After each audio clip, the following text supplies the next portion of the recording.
Bonjour et bienvenue sur la chaîne Kinéatom.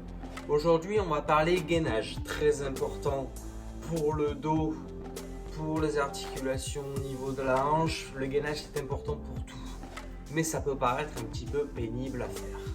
Pourquoi? Je vais vous montrer à quoi ça ressemble le gainage si vous ne savez pas. Donc c'est ce truc pénible où on va rester de longues secondes à tenir la position pour renforcer les muscles. On va pouvoir aussi le faire sur le dos, là ici, pareil, on va tenir la position. C'est long, c'est fastidieux, mais en même temps pour progresser et pour commencer au début, c'est important de commencer par du mouvement statique et après de rajouter un petit peu de mouvement et pour rendre un peu l'exercice un peu plus intéressant. Comment ça s'appelle quand on va augmenter le gainage?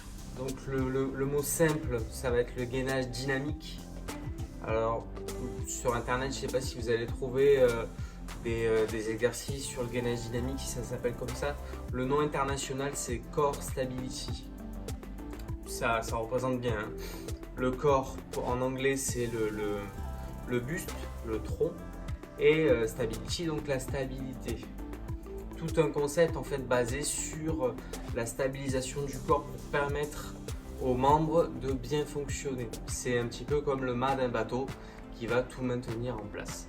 Donc pour rendre ces exercices de gainage, une fois que vous avez passé la phase d'apprentissage un peu plus intéressante, on va pouvoir utiliser des outils par exemple comme le ballon, mais on va pouvoir aussi le faire sans. On va voir aujourd'hui à peu près 4 exercices de core stability pour agrémenter un petit peu le gainage.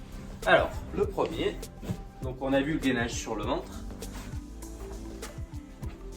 Là on va voir le gainage sur le ventre et sur le ballon. Donc déjà de tenir la position là, on a l'instabilité du ballon et puis après on va pouvoir ajouter des mouvements de jambes.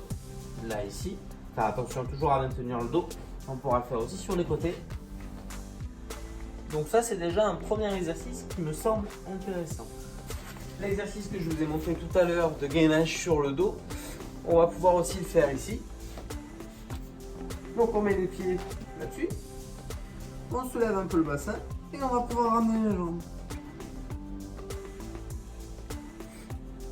Donc là on va faire des séries de 10 et du coup ça va rendre un petit peu le gainage un peu plus intéressant parce qu'il va y avoir du mouvement. Et il ne va pas falloir tenir une position pendant quelques secondes. Le fait de rajouter du mouvement en général, ça rend un petit peu l'exercice plus facile à faire au quotidien. Si vous n'avez pas de ballon, même si ça se trouve facilement en magasin ou sur internet, mais ça peut très bien se faire aussi sans matériel. Tout simplement, vous allez vous mettre sur le gainage ventral là ici et on va soulever une jambe, soulever l'autre. Ramener la jambe, soulever un bras, soulever l'autre bras. Tout ça, ça va être du gainage dynamique qui va nous servir à avoir une progression. Le plus important, c'est la progression. Vous travaillez d'un mouvement qui est statique et vous allez progresser vers la dynamique. Ça en est un bon exemple. Voilà, donc petite vidéo aujourd'hui sur le gainage. J'espère que la vidéo vous a plu. N'hésitez pas à vous abonner si ce n'est pas fait, à laisser des commentaires, c'est toujours intéressant pour moi, à savoir si pour vous le gainage vous le faites au quotidien ou pas. Et je vous mets en accès mes Facebook et Instagram. Bonne journée.